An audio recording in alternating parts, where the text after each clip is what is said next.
Good morning. We're excited to be back in Polk County. I want to thank Sheriff Grady Judd for hosting us here. Grady, it's funny, people in Florida, they're proud of their sheriffs in many counties, but particularly here in Polk, and they have debates about, who's the best sheriff in Florida. And I would say by extension, that means the best sheriff in America, right? And someone told me, it's not normal that people are so proud of their sheriffs, that they're always debating that, and that's what we see here in Florida. In fact, there's people in other states that debate who the best sheriff in Florida is. But Grady has really set the standard, and I'm proud to call him a friend. We're also here with Lieutenant Governor Jeanette Nunez, our Attorney General Ashley Moody, Representative Cayenne Michael from Northeast Florida, and then Nikki Jones, who's an Angel wife. We also have Representative Benny Jocks, I saw. Where's Benny at? Thank you for what you're doing. We also have Representative Plankin and Representative Bell, so we appreciate you all and all your great support. So we're here today, one, to build off a record of success with respect to combating illegal immigration. And if you think about it, if you go back 6 or 7 years in the state of Florida, we were not leading against illegal immigration at all. In fact, we were one of the weaker states with respect to illegal immigration. Since we've come in, we've done things like ban sanctuary cities throughout the state of Florida. Those were legal in this state prior to me taking office. We've also worked to enact harsh penalties for people that are bringing fentanyl into our community. 99% of the time, it's coming across the border. We make sure in Florida not to do things like sanctuary jurisdictions do, such as issuing driver's licenses to illegal aliens. That is not allowed in the state of Florida.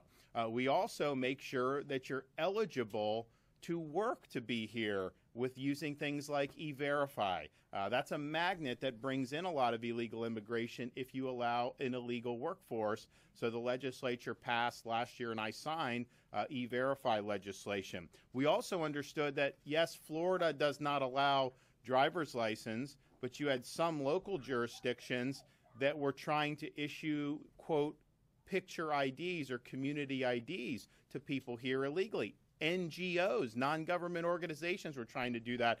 So we passed legislation that I signed that said, no, you're not allowed to issue any type of ID to illegal aliens, including our local governments and our non-governmental organizations. And so the package that we did last year with the help of Cayenne and Blaise Ngolia and many other people in the House and Senate, even the New York Times admitted was the strongest immigration legislation in the entire country. So we're proud of that. We're proud that we have really stepped up to empower people like Grady Judd to keep his community safe here in Polk County. If you look at statistics, I think Polk County has the biggest numerical increase in population of any county in Florida. Certainly one of them. I grew up, it's west of here, but like anyone that grew up in Central Florida, Polk was viewed as very rural even 30 years ago. Now it's just booming, but part of the reason that's the case is because people know if you move to Florida, you're going to be treated well, but if you move to Polk, they're serious about law and order, and people want to be safe. And so that's really something that's been great.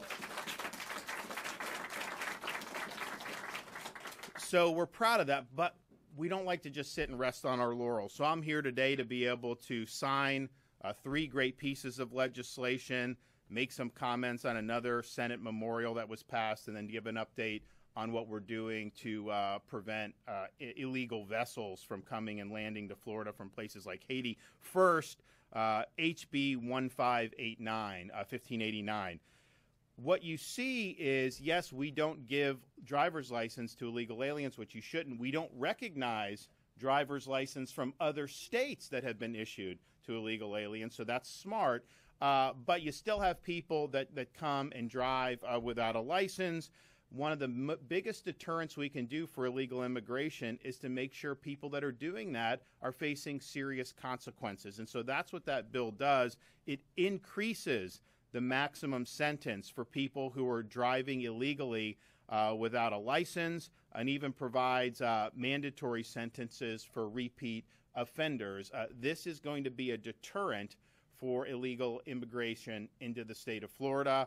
You come here, you're not getting a license. We're not recognizing your California license that you may have gotten in a sanctuary state. You're going to come here, and then if you're driving and you're endangering people, and Cayenne will talk about that, and other people, and this is not academic. I mean, this is something that has shattered the lives of families with these folks doing what they're doing.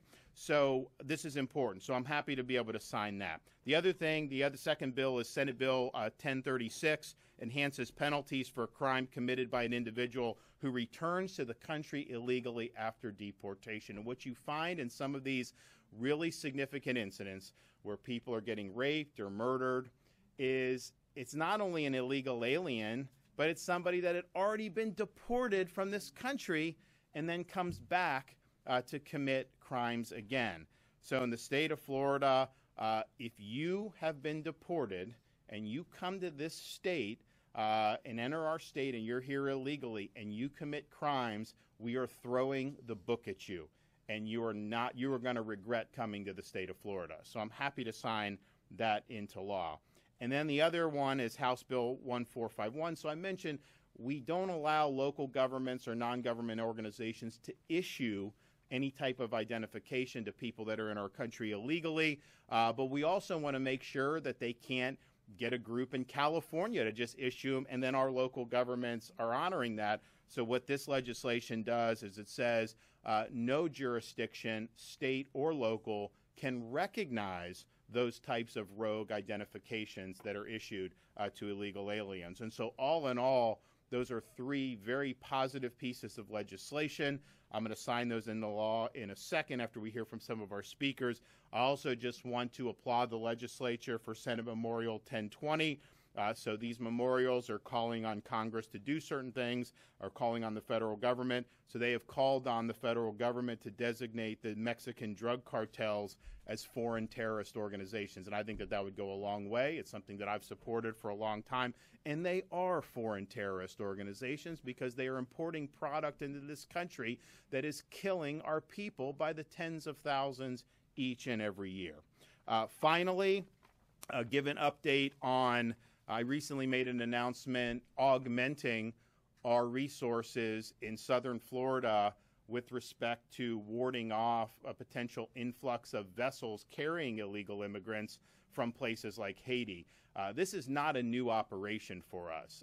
We've been assisting the Coast Guard. Obviously, the Coast Guard is the primary vehicle to protect the shorelines of the United States. We have supplemented that throughout the years. January of 2023, I did an executive order declaring it to be a state of emergency, and we surged vessels to be able to assist the Coast Guard. And so since January of 2023 until this week, March of 2024, our efforts have led to the interdiction of 670 vessels carrying over 13,500 illegal aliens. And so those are people that were stopped from being able to make it to Florida. Those aliens get turned over to the Coast Guard, and then by law, they have to repatriate them to their home country. So we have a lot more ability to stop on the sea.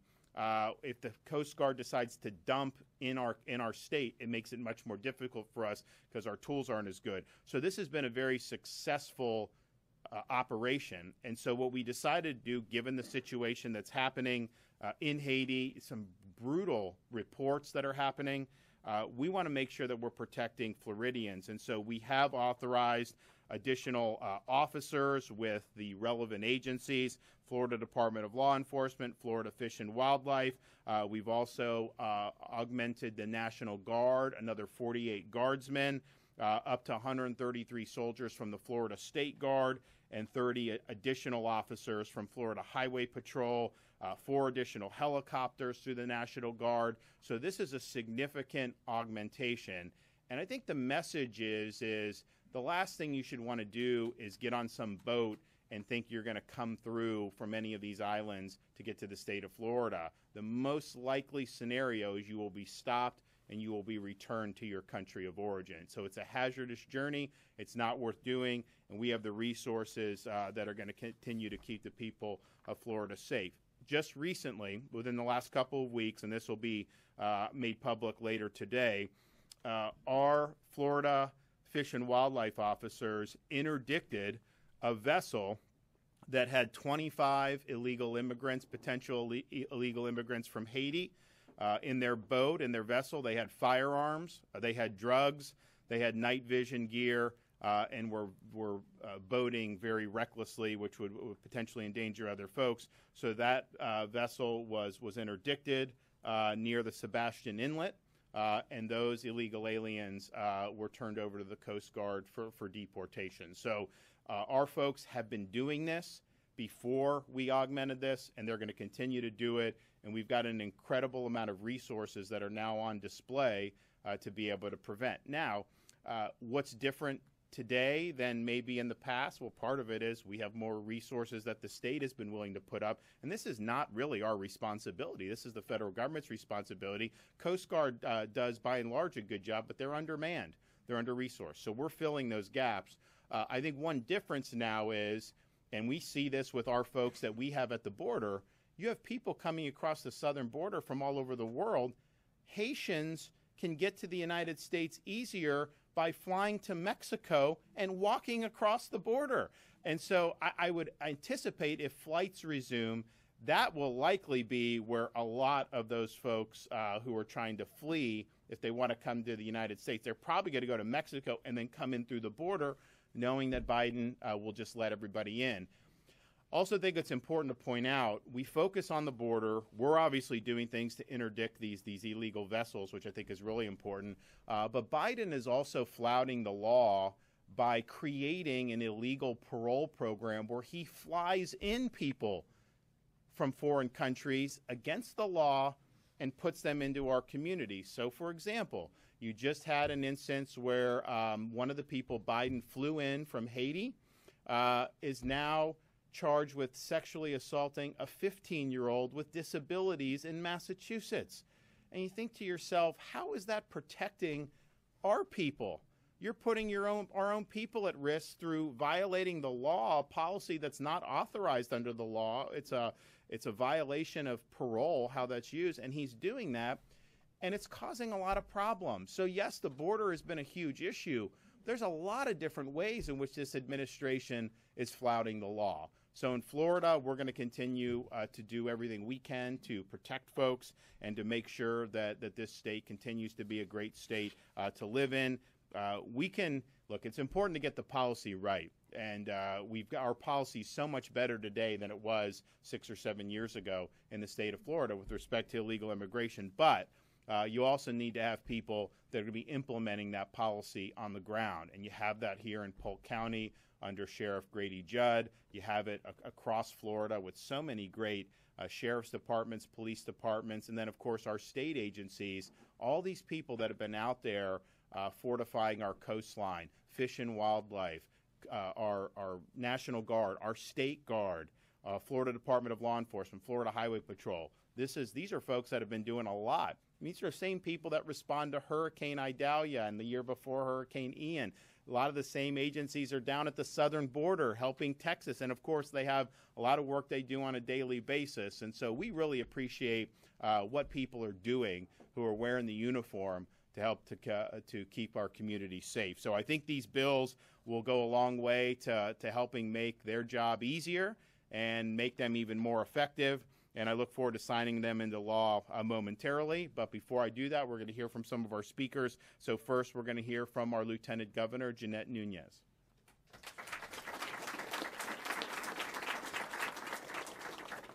Well, good morning, and it's great to be here in Polk County, and I want to thank Governor DeSantis for signing these bills into law in just a few minutes, but more importantly for his leadership on this issue of illegal immigration in particular. He's been a steadfast champion, and Floridians are better off because of him. And of course, I won't wait. Yes. And of course, I won't wade into the debate of who is our best sheriff in the state of Florida. I will let the public decide that. But I do want to thank Sheriff Grady Judd for all the work he and his deputies do each and every day, particularly on the issue of combating human trafficking. I know you've done so much on that issue, and it's important to the governor and myself, and so we thank you. And what you know is that the governor has been incredibly supportive of our men and women in law enforcement. And one of the areas that I want to thank him as well publicly is creating a criminal interdiction unit and tasking them with Operation Safe Highways. I had the opportunity to ride along with them and see the work that they're doing when they are traversing our state interstates, our highways, our roadways to keep people safe, in particular on this issue of illegal aliens that are perhaps using our roadways to conduct illegal and illicit activities. And so I think we all agree that what is happening in this country is just incomprehensible. I don't know at what point it became acceptable to basically snub the rule of law and be derelict in your duties to protect Americans, in this case here in the state of Florida. And so what I'll tell you is that Governor DeSantis does not stand by. He does not cross his arms and put his hands up in the air. He takes action. And by doing that, he's protecting Floridians. He's protecting our country. And so he leads not only by word, but by deed. And the legislation he's signing today is just another example of how he's continuing to focus on this issue. And as he mentioned, he's done so much already, and one of the areas that I want to applaud him is impaneling a statewide grand jury that's been investigating criminal networks and making sure that we're addressing this issue from the perspective of a criminal grand jury and the work that they're doing. What I'll say is we've received 6 presentments thus far, and these interim reports shed more and more light on the utter failures of the Biden administration to protect the border and to keep people safe. And what we've learned really is sobering, and it is the cause of much outrage, especially for those of us that care about law and order.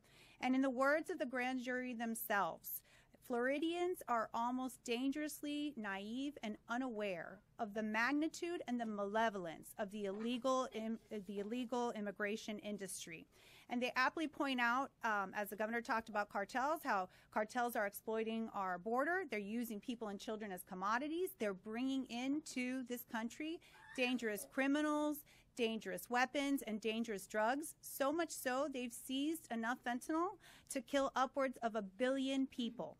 They also have NGOs that are receiving taxpayer dollars that are facilitating and assisting with illegal immigration, turning a blind eye to the dangerous track and to all the dangers that come into this country.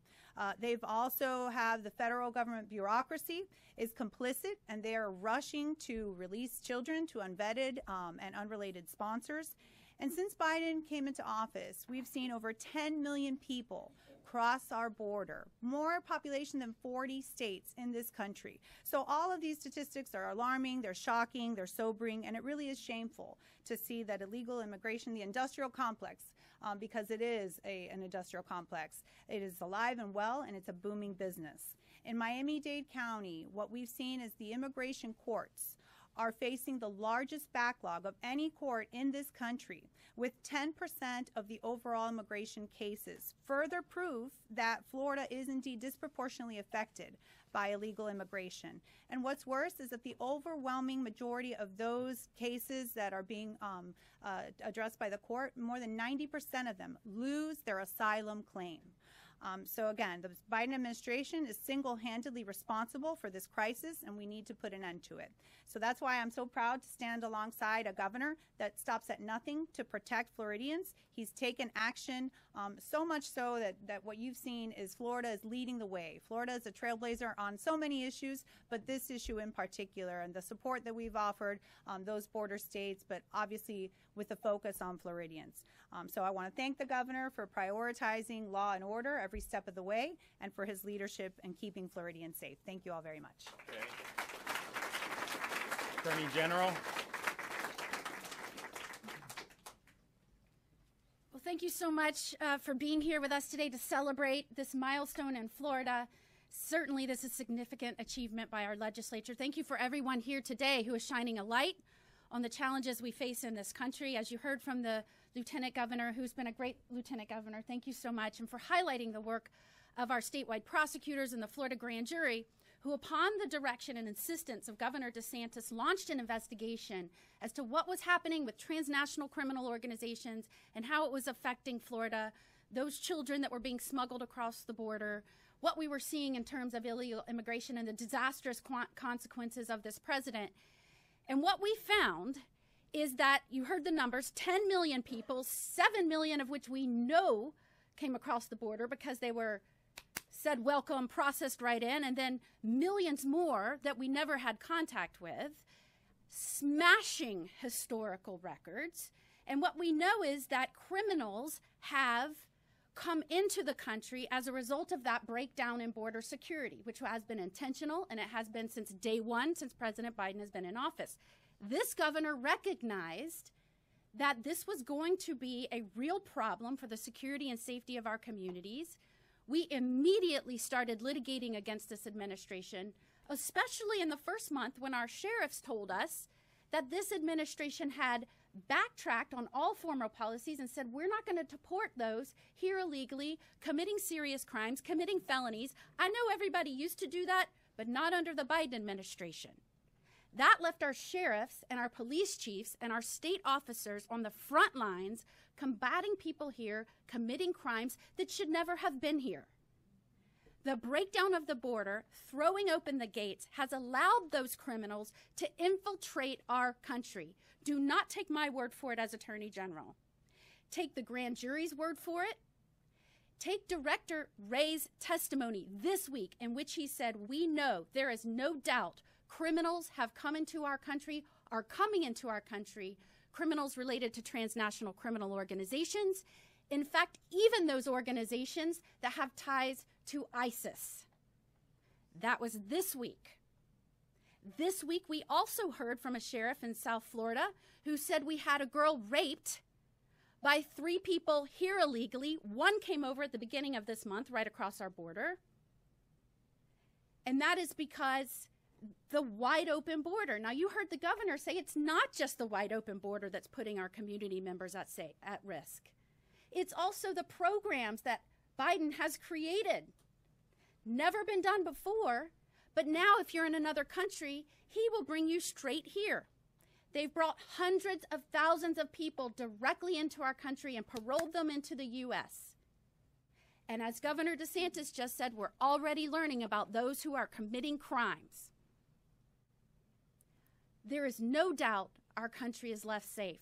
Not a day goes by that you don't see someone that has been harmed by someone here illegally that should not be here, was not vetted when they came across, or they just escaped all detection because this is a historical surge. In fact, there are even mass release quotas by this administration. How would our personnel ever be able to keep up with that?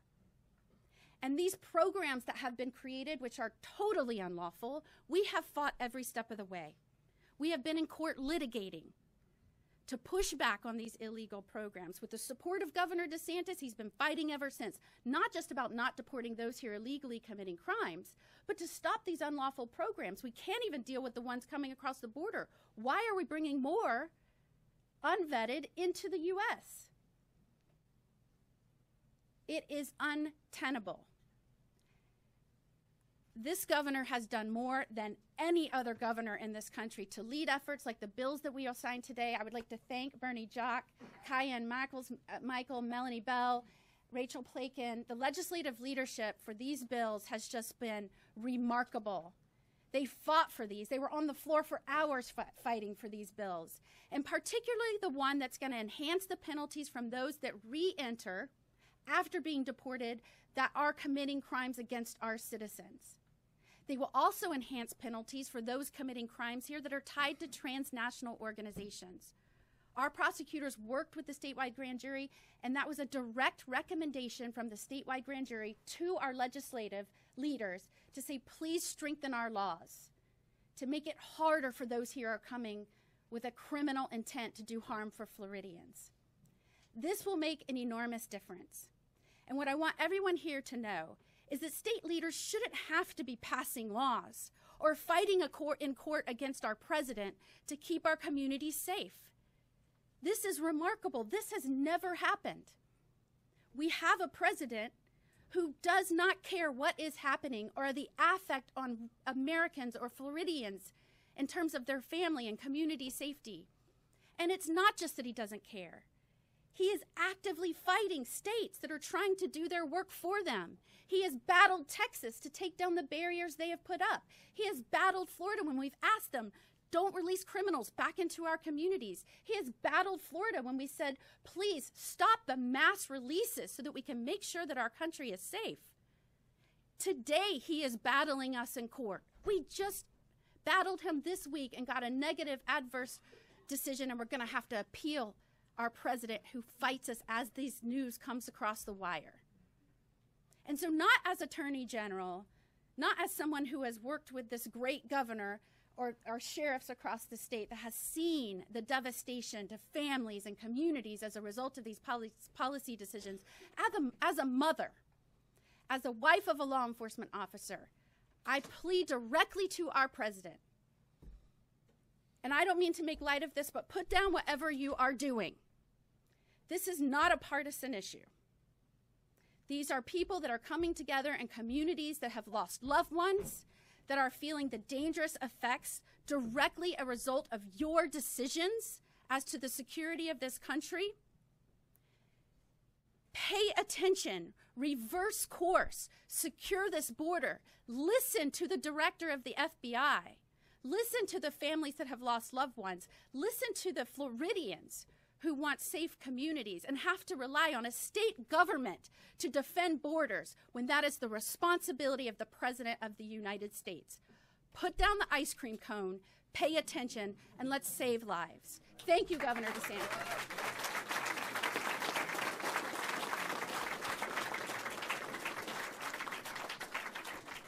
Grady always has some visual aids, so I'm just getting a little bit of a sneak preview of being able to see what he's got cooking. So. Thank you, Governor. You know, the governor would be disappointed in me if I didn't have these cards. And you never want your governor disappointed in you.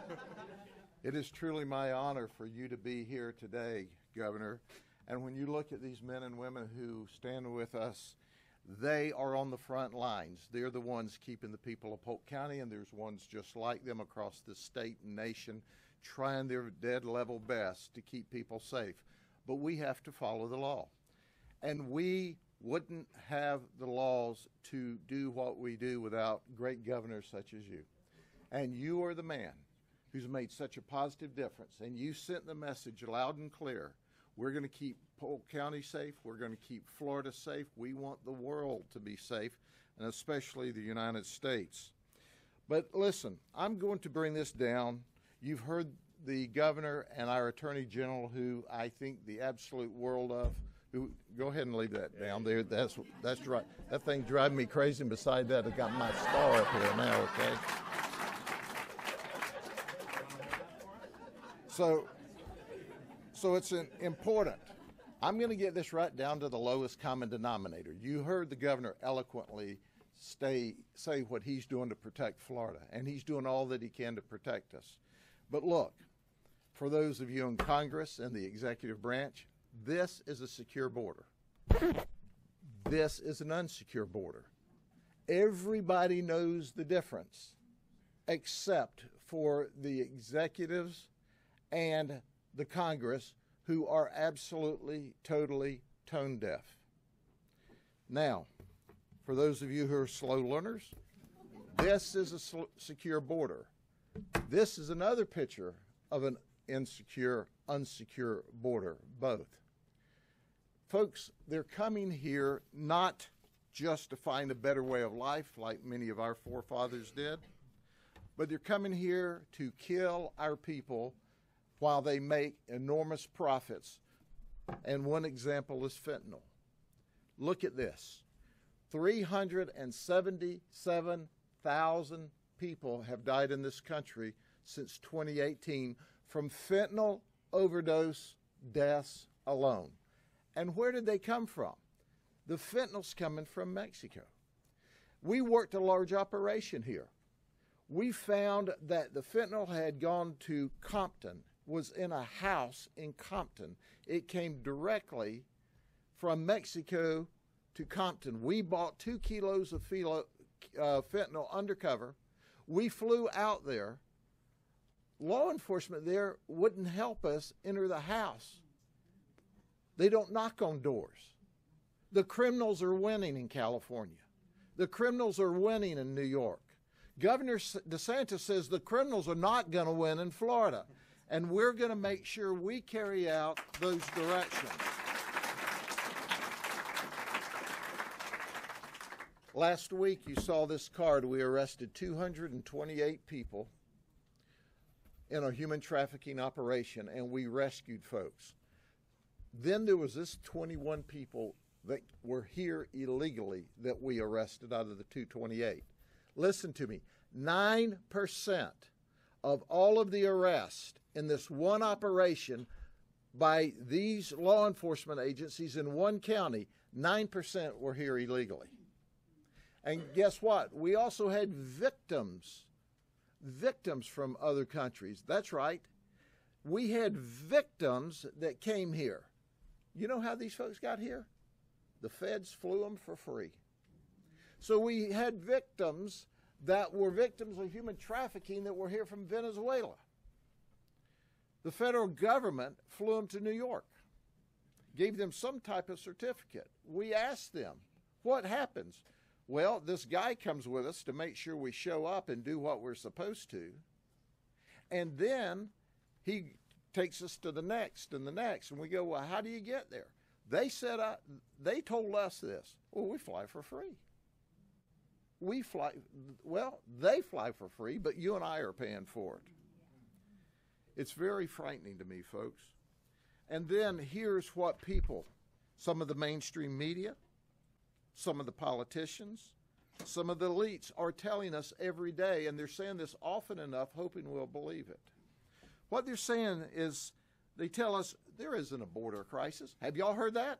There isn't a border crisis. I say BS. So I've got a BS flag. So I throw the BS flag on that. Then they tell us the border is secure. BS. It's not secure. Then they tell us, oh, the illegal immigrants that are here aren't committing crime at any greater rate than American citizens that commit crime. Well, listen, if they weren't here, they couldn't commit any crime, right? They're committing hundreds of thousands of crimes, and that's just the ones we're arresting them for. So I throw the BS flag on that. Listen, folks, the bottom line to all this is we have a governor, we have a wonderful legislature that's given us all the tools we can to protect the people of the state of Florida. But the people of the United States deserve the same protection, and they deserve the same support. So, Governor, you have to deal with a whole lot of BS. So I've got you your very own personally autographed BS flag, okay? So now, I think this would go for a lot on eBay with Grady's signature on it.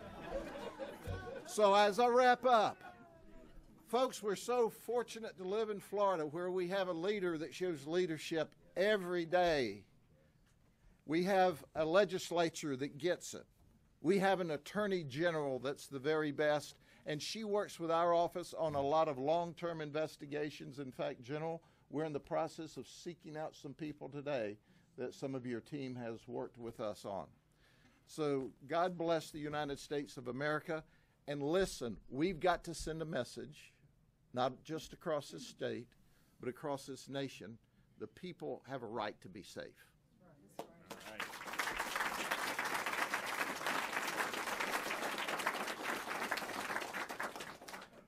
So our next speaker, I talked about where we were on all these issues and then what we've been able to do over the last 5+ years. And the next speaker is now a representative who's helped do some big things in the last year and a half, but was actually with us way back in 2019 as a private citizen, supporting our policies to do things like ban sanctuary cities, because this is an issue, illegal immigration, that touched her family and in the most profound way. And so I'm going to invite up Representative Michael from Florida's 16th House District to tell you about it.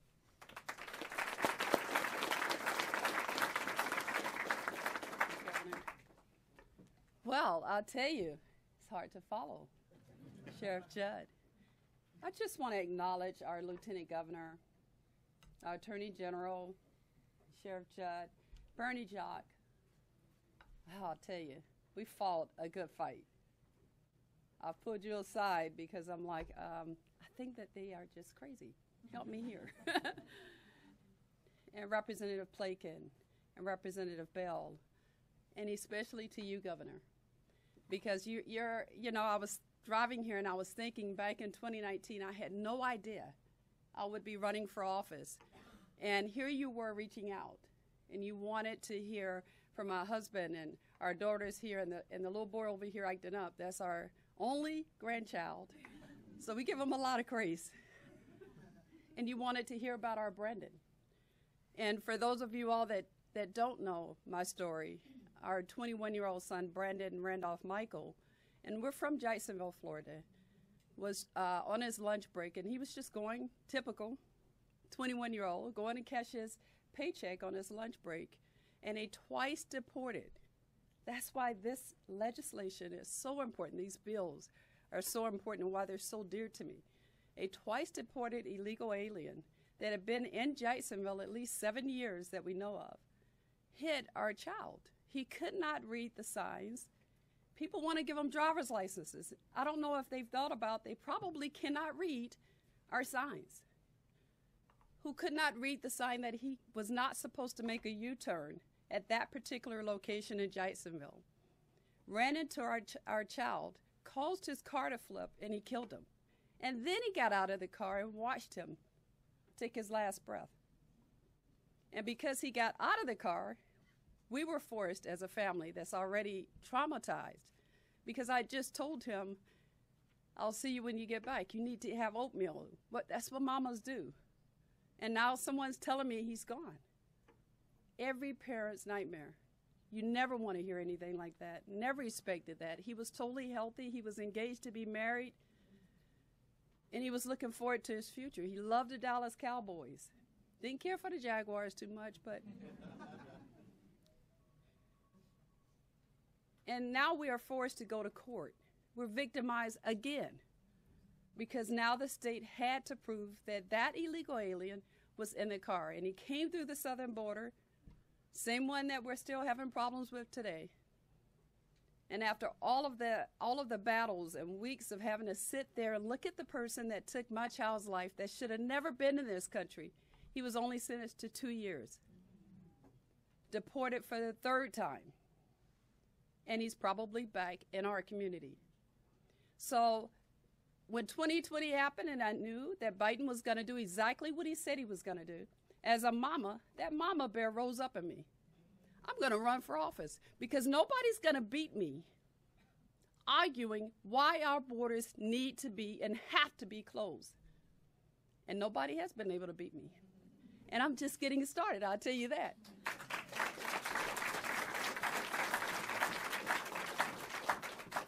I'm not going to stay long, but I want to thank you because, while New York is just now discovering, well, maybe this whole sanctuary city idea wasn't too good after all, you were already ahead of them.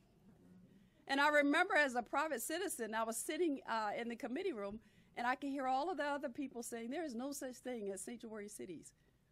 The governor you were insistent. And we fought hard, and they passed it, and we're in a much better place. Because you were decisive, you were quick, you recognized what was going on, you didn't waste time. You've taken a lot of flack, and I tell you, I take it personally. I get up there and I'm in committee and I'm sitting in that chamber and I'm hearing this stuff and I'm like, ooh, I just want to get somebody. Because they're talking about my governor, who's an awesome, awesome man. Not just a man of God, a family man, not just a governor, but you're also, to us, you're protective. You care about Floridians. I mean, it makes a difference. I speak from the heart. I don't have anything scripted. I speak from the heart in what I say. And when we were battling over some of these bills, and these, especially the identification bills, and I'm hearing people say, well, the law enforcement likes them. And I'm like, is that true? Why would they want people who are not here illegally? to have ID?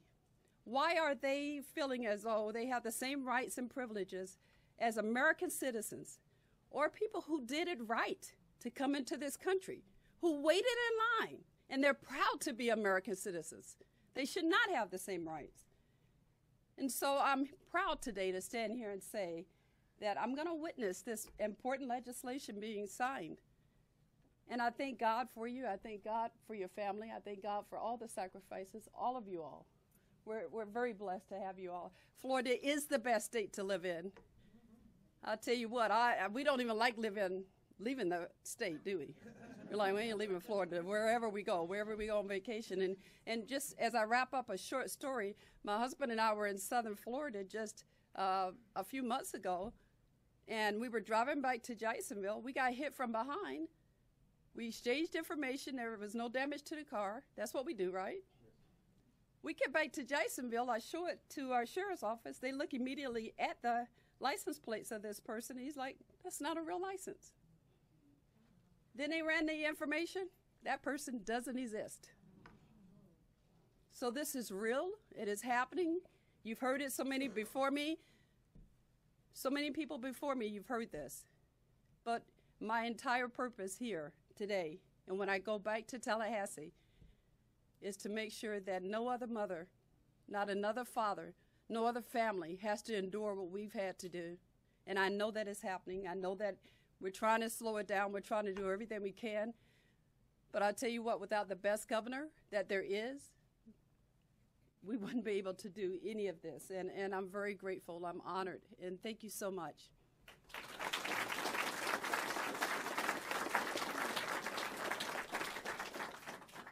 Okay, now we're also going to hear from somebody that's been touched in a very profound way by this issue. We have Nikki Jones.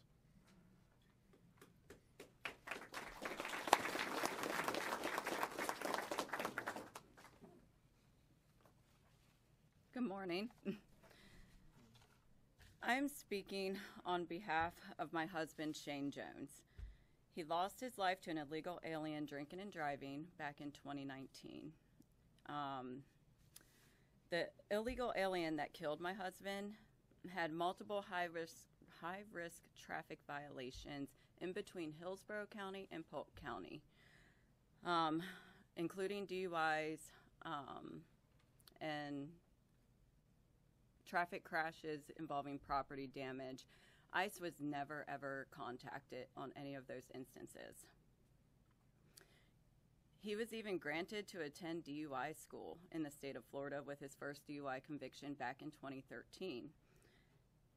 And he was able to find comfort to live in Hillsborough County without any harsh consequences of his high-risk traffic violations.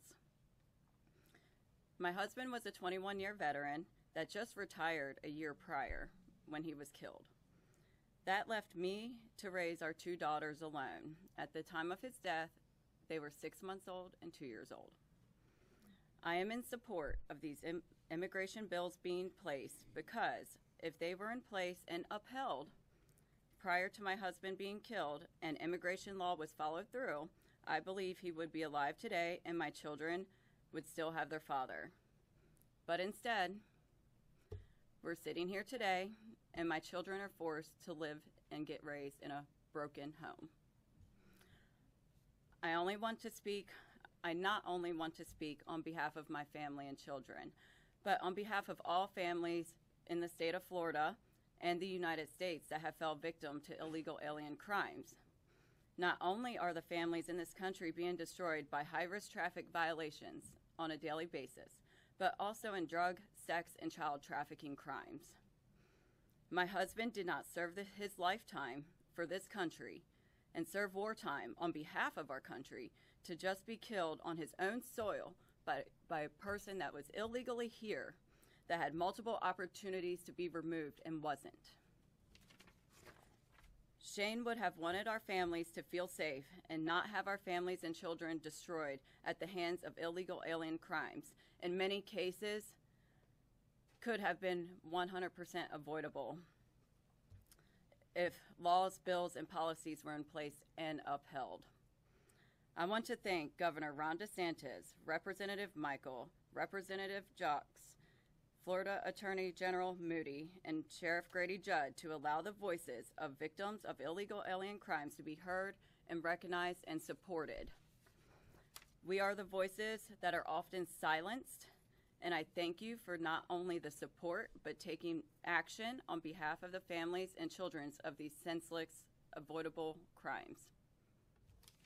Great job. Great job. So we're going to make this official momentarily. You know, part of it also, I mean, you've heard a lot of, I think really powerful stories about how the criminal activity has devastated families. And, you know, when you have a situation where someone like Cayenne is losing a son, or when you have Nikki losing a husband, I mean, those are bells that can't be unrung. And those are permanent scars, and that's just the reality that these families are now having to live with. Of course, there's other criminal activity that's done that may be short of that, but that is still devastating. Of course, we've talked about the drugs coming in and how people are dying, and they're really being poisoned by fentanyl, because you'll go out and people will think they're taking some pill, which maybe they shouldn't be taking, but it's laced with fentanyl, and that could be enough. So that's been devastating. But it's also the case just to have a free and orderly society. The sheer number of people that have poured in, even if it was all legal, you can't take in 10 million people like this. It overwhelms schools, it overwhelms healthcare, it overwhelms all the resources that are supposed to be dedicated to helping American citizens. And what Biden's administration does is he's really put people here illegally at the front of the line. You know, they can fly around this country without having identification. You would never be allowed to do that with TSA and all this other stuff. They'll put them up in hotels and pay for the hotels in ways that they wouldn't do for American citizens. And so I think what these bills will do, yes, someone comes and commits a crime after being deported, they're going to have the book thrown at them. That's good.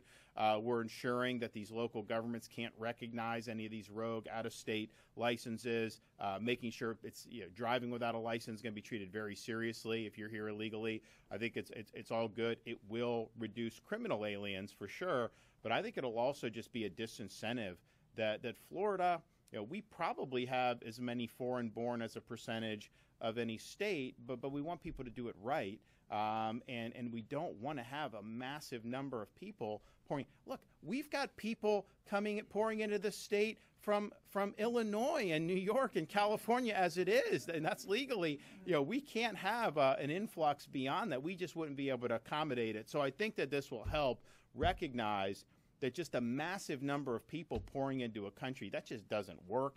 And it's been really, really devastating to a lot of these jurisdictions. You know, they said they were sanctuary jurisdictions, so they were totally willing to talk the talk. Now when it's time to walk the walk, they're singing a much different tune. So we don't want to be in that situation. We're not a sanctuary state. We do not allow sanctuary cities. And we're adding to what, you know, when even the New York Times is admitting that our bills from last year were the strongest in the country, you know we must be doing things right. All right, let's go. You guys want to come up? You want to come up here? Come on up here and help us out. You guys want a pen? All right. So this first one is going to be driving without a valid license. And today is the 15th. You guys, you got it? Yeah, come on over here. All right.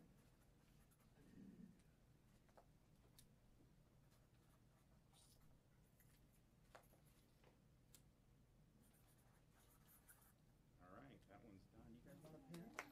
You want one? You want one? You want one? You want one? Yeah, just be careful. You know, we used to do the water kind. Anyone else want one? All the moms are like, don't give them to the kids. Do we have the non-permanent anymore? We used to bring them to the kids. All right, so this is the one to ensure that local governments can't, we've already banned them from issuing IDs to people here illegally.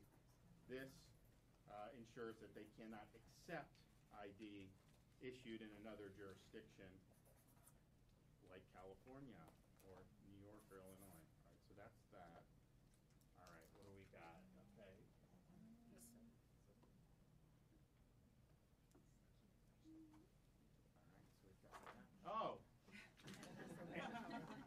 is if you want to trade in the permit. I'm giving you the option right here.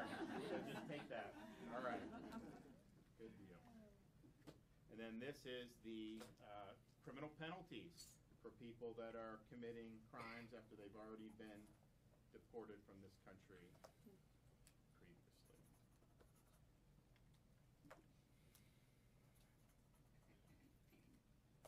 All right. There we go. All right. Jocks? All right. Anyone else? Any of the deputies want one? Yeah. Anyone else? Yeah. Okay. Okay. All right. So, looks like we've got here.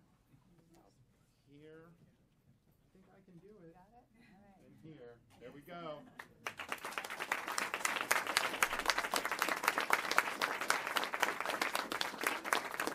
right. Good job. Thank you. Appreciate it. Do you want to have one of these? Yes. That's for kids. That may be better for kids. You want one for kids? Okay. Good deal. All right. Well, thank you.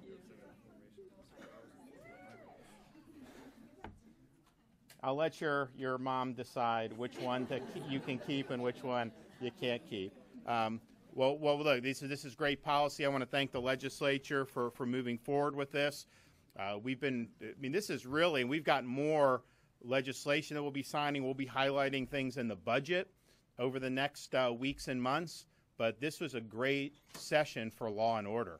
We signed the legislation a couple weeks ago saying that the grand jury materials in Palm Beach from the Epstein investigation, that those are going to be made public finally after all this time. Nobody's been held accountable. Epstein is dead, and then you have Maxwell. And is that the only people that did anything wrong? I find that very hard to believe. And yet the way that was handled back then and more, so I think people deserve the truth. So we're doing that. You have these package of bills on the illegal immigration, really, really strong. We're going to be signing some good stuff next week that's going to help keep communities safe. There's great things in the budget. We have our $5,000 signing bonus for new officers and new deputies. Any of you come from other states? Do we have any transplants that are here from us, or are you guys all local from here? I think we got the local. But you've brought in people, and it's been a great success story to have folks that aren't necessarily being treated well in some of these other jurisdictions. They can come to Florida, obviously get treated better, have better policies, but then to get a $5,000 signing bonus is a token of our support that we care and we understand that what you're doing is important to our community. So I'm excited about today, but I'm also excited about the wins we're going to be able to put on the board in the ensuing weeks and months. This was really, really good. And we've talked about our crime rate being at 50-year low. We've had a 30% decline in retail theft since I've been governor. A lot of these other places, it's like legalization of shoplifting, totally the opposite. So there's been a lot that's been good, but we want to continue to move the ball forward and get the job done. So thanks to everyone that helped made this possible. This is a good day for the state of Florida. With that, I could take a couple questions. Governor, I have a question here. Mavish Khan with News Nation. The Coast Guard has told us there is no change in irregular migration in the Florida Straits or Caribbean right now. So why activate additional officers now? Why call it a potential invasion? Because you want to be proactive. We are proactive. We can wait to get overwhelmed and then do something, or we can say we're seeing the possibilities. We've already done things. We've always supplemented. My executive order of January of 2023 was additional supplement, which really has helped. I mean, the fact that we've done just since January 23, these are Florida interdicting 670 illegal boats, 13,561 illegal aliens on those boats. I mean, that's a huge amount. Imagine if all those came to Florida just there. And that's not even counting what the Coast Guard has interdicted on their own. So these get turned over. So we've got a good footprint. This expands it, but we want to be prepared. It's the same thing we do when we do hurricanes. We will mobilize stuff, and sometimes those resources end up not being needed. But I would much rather do that and then have it not be needed than to say, well, we knew this was a possibility, but we just didn't want to do. So we're using all the tools at our disposal here. I think it's already had a big impact in Florida. I do think, though, what your assessment is true. We have not seen that, which I think is a good thing. I think part of it is they know they're likely not to get through, but I think it's also the fact that they know that the surest route to the United States is to just get to Mexico and then come across the border. And that probably wasn't true 20 years ago, even though we've always had border problems, but the way it's been open now has just been a disgrace. And so people are obviously gonna do that. So we're forward leaning on this. We think it's important, and that's just going to be the way we roll in the state of Florida. Governor, will the state be offering any help to local municipalities with the anti-public camping bill in the forthcoming weeks? Stay tuned on that. That's not a bill that I've processed quite yet, but obviously we're going to be moving on that soon. And the goal is we do not want to become like San Francisco or Los Angeles, where these homeless encampments overwhelm daily life for citizens. And it creates a safety hazard. There's drugs. Obviously, there's a lot of mental health issues that go along with that. It hurts businesses. And we're just not going to do that. And so it's going to be a requirement for municipalities and counties to make sure they keep their public parks and streets clean and safe, and not allow that to impinge on the quality of life of their citizens. Now, there's problems associated with why it gets to that point, such as mental health, that I've said I'd be willing to help out with. So we will be looking at ways to be effective. But I think the key that we'll be able to say from state policy is we're basically saying in the state of Florida, a municipality or county is just simply not allowed to embrace San Francisco-style policies. You can make other choices, but you can't make that choice. Why? Because every time that choice has been made, the result has been destructive, and we don't want that in the state of Florida.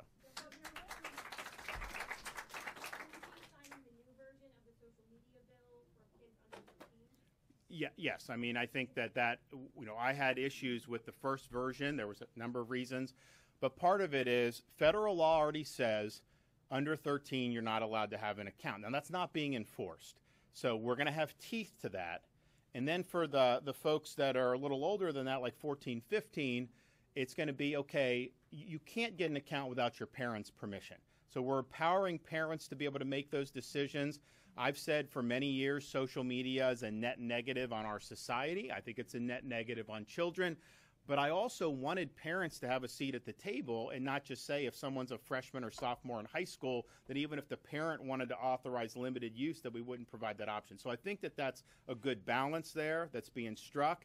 But the stuff for the young kids, that is already, you have the issue with the TikTok stuff where you have 8 and 9-year-olds calling Congress saying with TikTok, the thing is, they're not allowed to have accounts under federal law. It just isn't being enforced. So we're going to enforce that, and I think it's good. And what they did was, it's not even about the content, even though there's problematic content. It's about the functionality, the certain things that have addicted qualities that really draw the kids in and get that.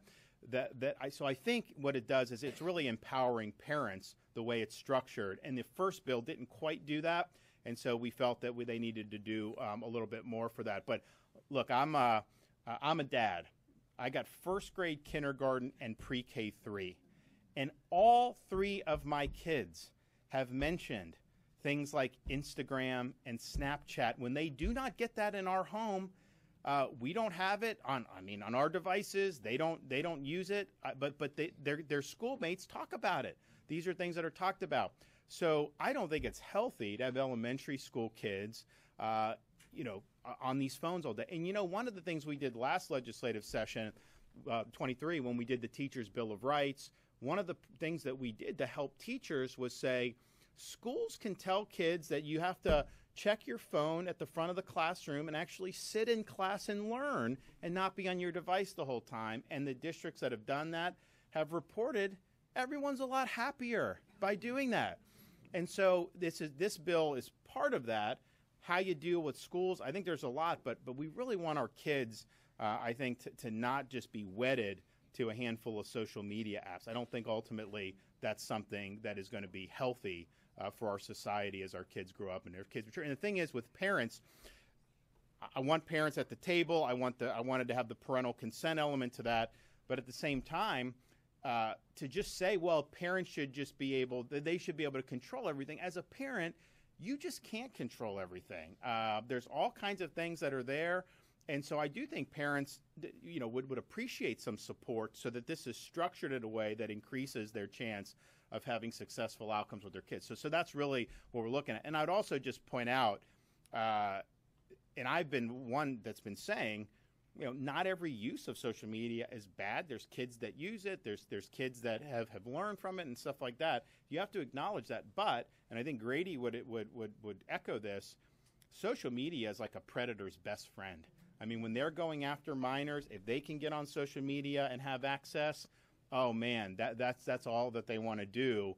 And that's very, very destructive. And when I was growing up, a predator could be in the neighborhood and try to do something, which was obviously a problem. But now a predator can be in your home virtually on a social media account talking directly to a 12 or 13-year-old kid. That's a huge, huge problem. Governor, do you have any plans to sit down with the insurance industry to ask for lower rates? It's kind of crippling a lot of working class and fixing. Well, I mean, I think, if I could just wave a magic wand, obviously we would love to see. So, but what we did with the legislative leadership in 2022, so even before they took over, they passed a big reform of the market. You now have 7 companies that have actually come in. You have a huge depopulation of citizens. And interestingly, there's a big chunk of the people that were taken out of citizens that actually have lower rates than they had under citizens, which you can believe that. So that's progress. What we did in this budget was provide the My Safe Florida Home, so over $200 million where people can apply for grants. And this is for middle income and low income homeowners. You can apply for a grant and you can get 2/3 of the repair or the improvement through the grant. So you do that, and the people that have gone through the program, 70% have had either a reduction in rate or a stabilization in rate. And that's a huge investment, and we've done that now 3 years in a row. That's proven to be successful.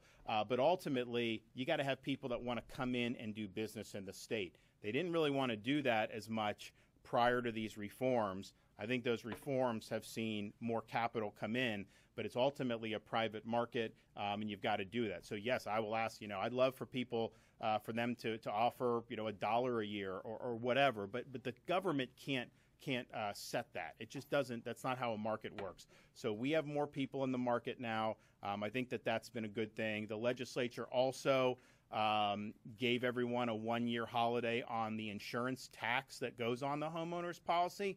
Not saying that that's going to necessarily mitigate everything, but every little bit helps with that.